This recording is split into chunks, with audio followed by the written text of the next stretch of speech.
Die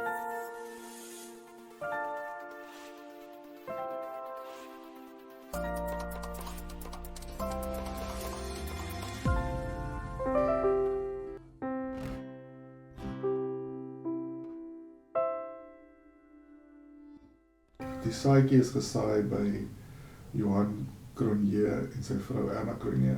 En sy droom was om 'n onafhanklike huis, spesifiek op die platteland, omdat die platteland het hy geglo meer gemeenskap georiënteerd sal wees, dat die huis wat daar sal wees, sal inskakel by die gemeenskap en dat die gemeenskap sal inskakel by die huis. En sy droom was, hy en Erna se droom was dan om iets op die platteland te stig.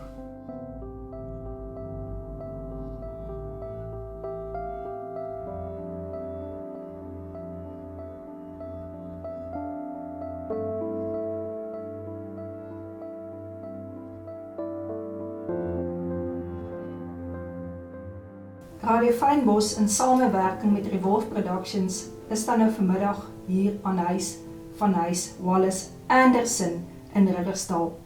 Nou my voorreg is om met een van die inwoners hier te gesels met Dani de Tooy. Nou Dani de Tooy is die ondervoorsitter.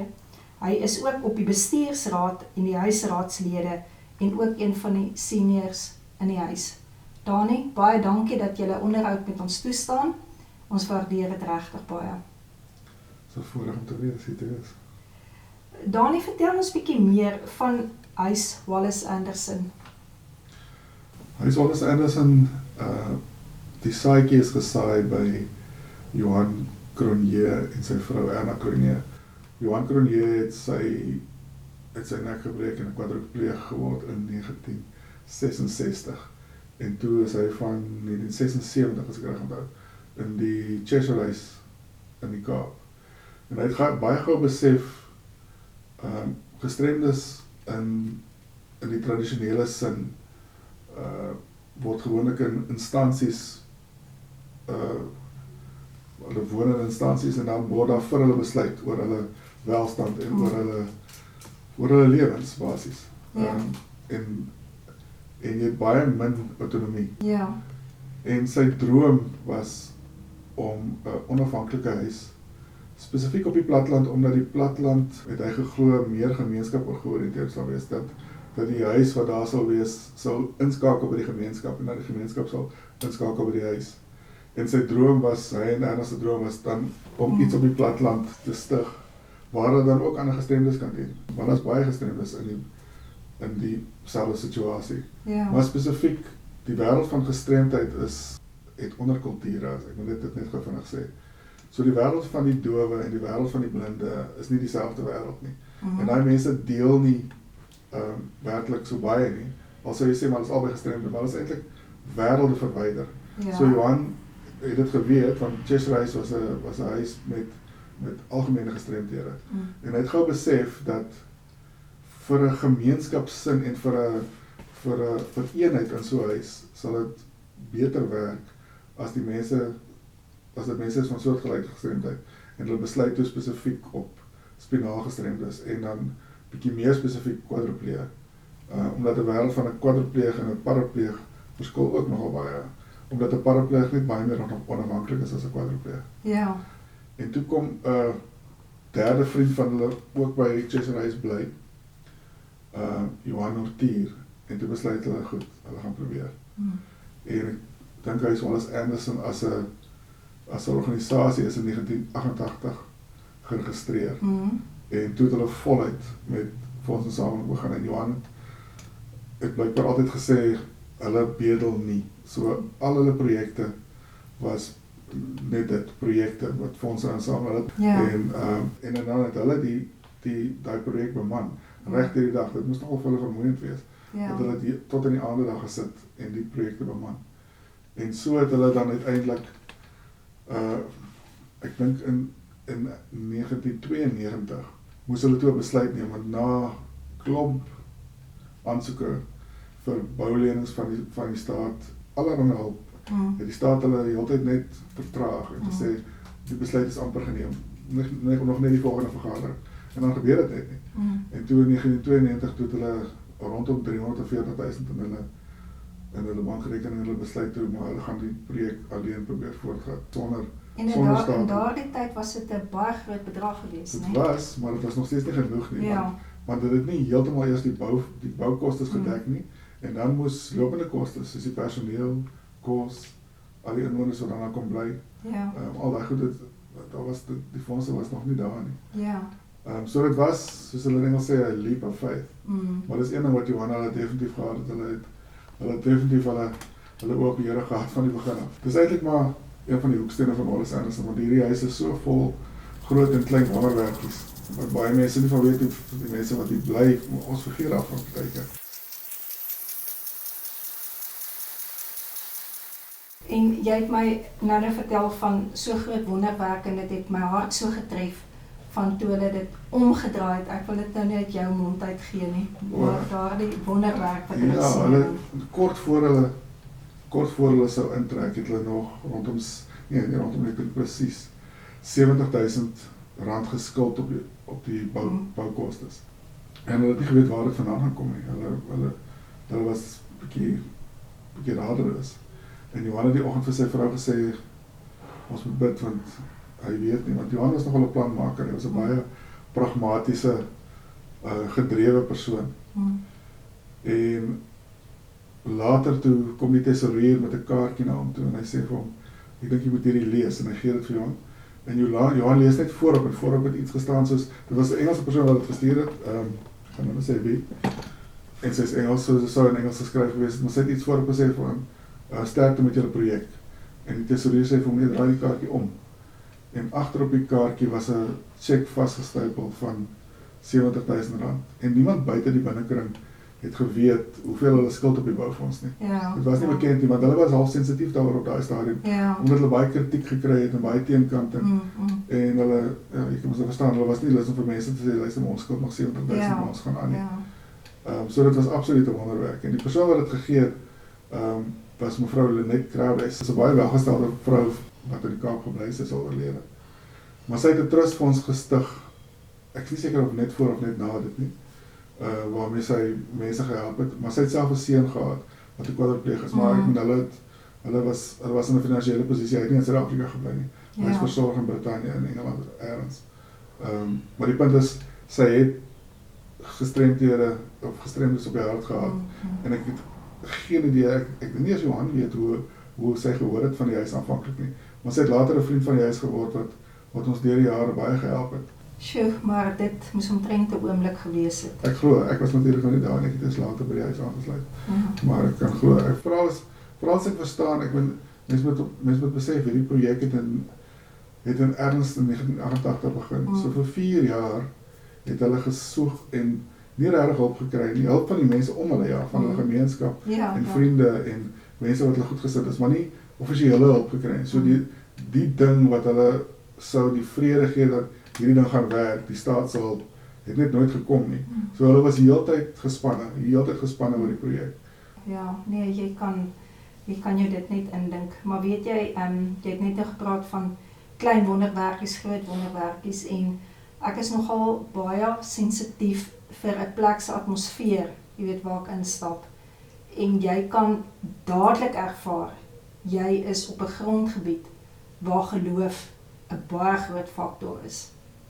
So, vertel vir my net bietjie, watter tipe gestremdhede huisves julle hierso dan? Op die oomblik het ons net mense wat spinale beserings gehad het, waarvan 4 kwadripleërs, 1 is 'n parapleeg, en 1 het deur 'n mediese kondisie het hy gestremd geraak, maar hy is effektief 'n kwadripleeg. Ons is spinaal gestremdes en ons is 6 inwoners. Baie mense vra, hoekom is daar nie meer inwoners nie, want daar is meer kamers. Omdat ons op onsself aangewese is, ons moet fondse genereer deur min van ons en waar ons fondse kan genereer, en die staatshulp weet nie, is die oomblik as jy jou inwonertal groter maak, dan raak jou personeel eksponensieel groter. Al die onkoste word eintlik eksponensieel groter. En ons sal dit net nie kan dek nie. Nog 'n inwoner sal 4 skofte se personeel moontlik moet by hê. Ja. Want hy strek dan die tuisversorgers net te ver. En die ander ding is dis ongelooflik hoe baie mense ons aansoeke is oop en ons ontvang nie so baie aansoeke van mense wat bereid is om in te koop by die feit dat jy gaan moet deel van die vooruitgang van Rice Wallace, van die voortbestaan van Wallace Anderson moet wees nie. Ek weet nie of mense in die verkeerde tyd van hulle, kyk aan die begin is mens baie geskok en jy is verlore. En of mense dan dink, maar hoe gaan ek tot enigiets kan bydra? Ja. Maar iemand wat die aansoek doen, ons aansoeke, ons deur is ook, maar iemand moet bereid wees om 100% by te dra tot die voortbestaan en die voortbestaan van Rice Wallace Anderson. Anders gaan dit nie werk nie, want selfs al wil jy 'n 50 of 60 of 70 wiel dra, gaan dit nie werk nie. Die las sal te swaar raak. Ek hoor. En die huis is dan vernoem dan na professor Wallace Anderson. Professor Wallace Anderson was op daai stadium, soos ek gesê het, hoofdirekteur van gesondheid en welsyn, dink ek is die departement. En toe hy uiteindelik self begin glo amper en dat Wallace Anderson moontlik kan help, want aanvanklik het hy nie. Hy het van ek heb privaat gesê, hy het dit nie vir Johanna gesê nie, maar hy het regtig getwyfel of so iets sal moontlik wees, want daar was geen ander voorbeeld in die wêreld nie. En hy het al oor die wêreld beweeg. En hy het jarelang vriend van die huis gebly tot hy oorlede is. Ek dink hy was 93 toe hy oorlede is uiteindelik, en hy tot in die einde. Hy sou ons byvoorbeeld, ek weet nie hoe te onthou nie, want hy kon naderhand nie meer lees nie, hy kon nie meer sien nie, maar hy het elke keer op elke inwoner se verjaarsdag daai oggend nog bel hy. Dan wens hy daai inwoner geluk. En hy sou dit nie van 'n lysie af kon lees naderhand nie, want hy kon nie meer lees nie. So hy het dit letterlik onthou. Ja, dit wys jou nie dat dit regtig vir my hartsaak was. Nee, dit is verseker. Ek meen ons het ons nou ervaar. Hy het baie keer by ons kom kuier. Nee, dit was definitief. Ja, hy was 'n besondere persoon. Daar was 'n rede hoekom Johan hulle hom ontmoet het. Ja, daar is regtig redes, nê? In die lewe hoe die Here baie dinge connect in ons lewe.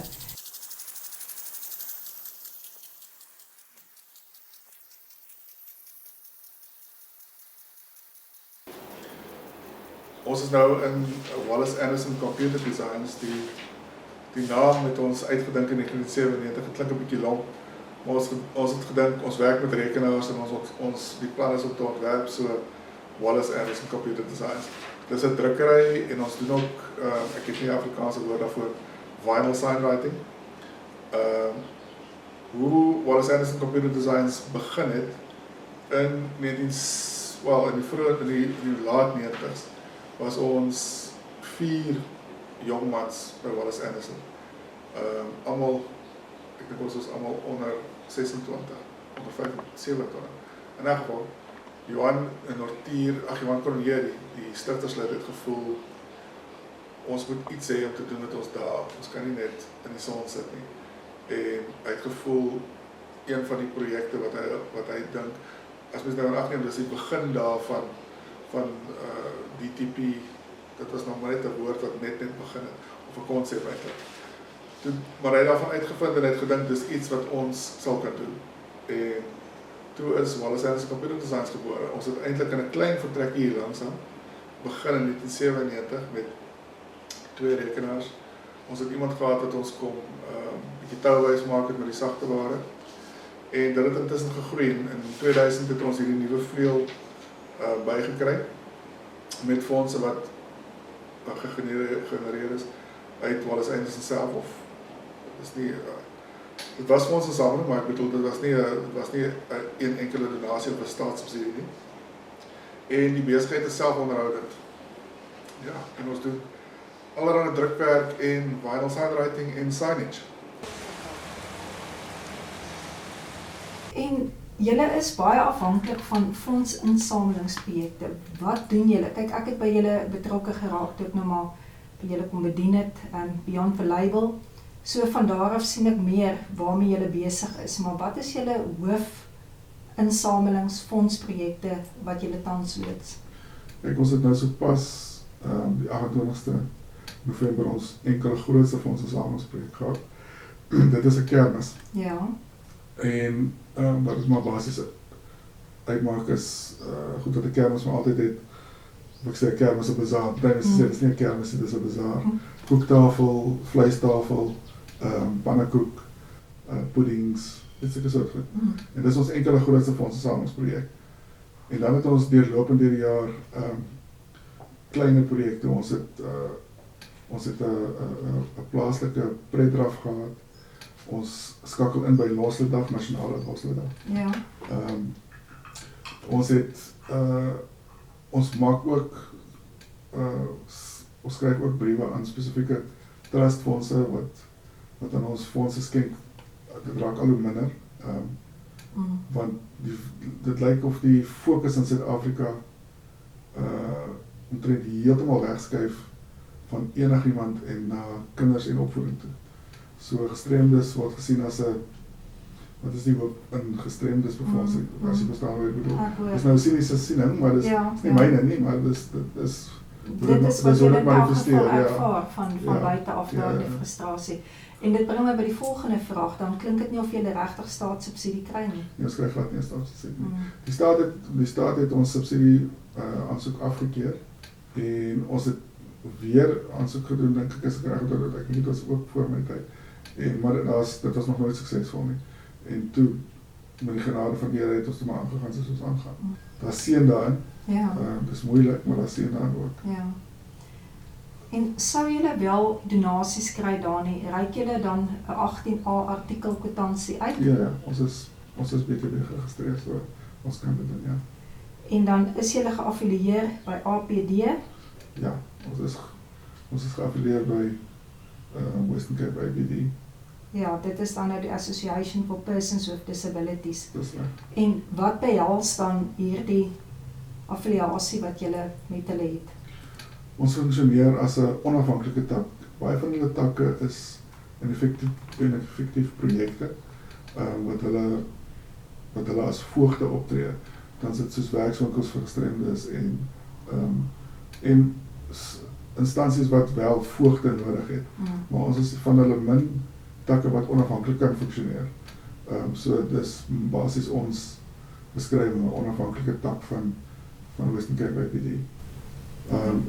Hulle gee ons wel hulp en raad. Ja. En hulle is basies vir ons, hulle is van hulp as ons hulle nodig het.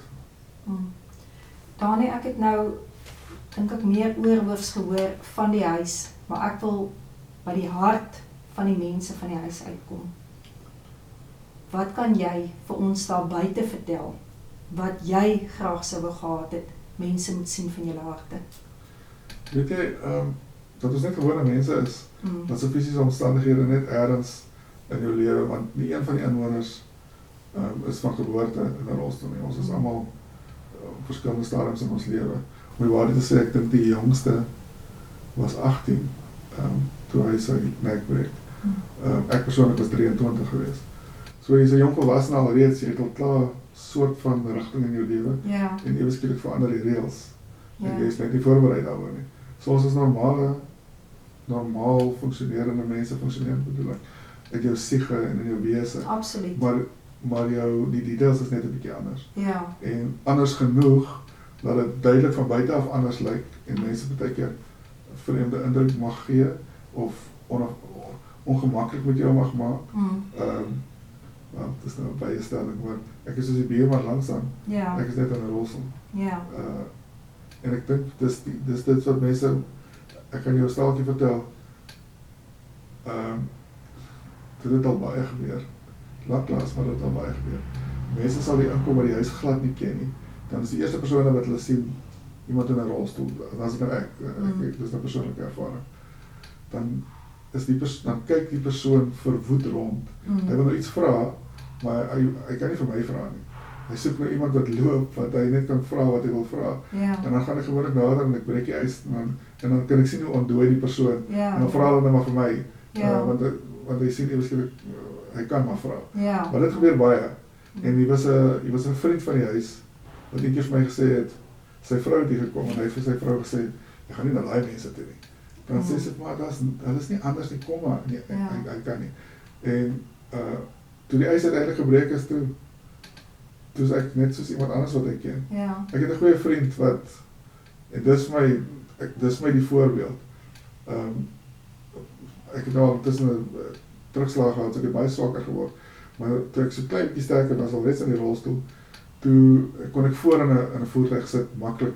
En dan gaan ons Kaap toe, en dan vir huisbesigheid, dan is hy die bestuurder. En hy's 'n baie haastige persoon. En dan sny hy deur die verkeer, dan sê ek vir hom, maar ry bietjie stadiger.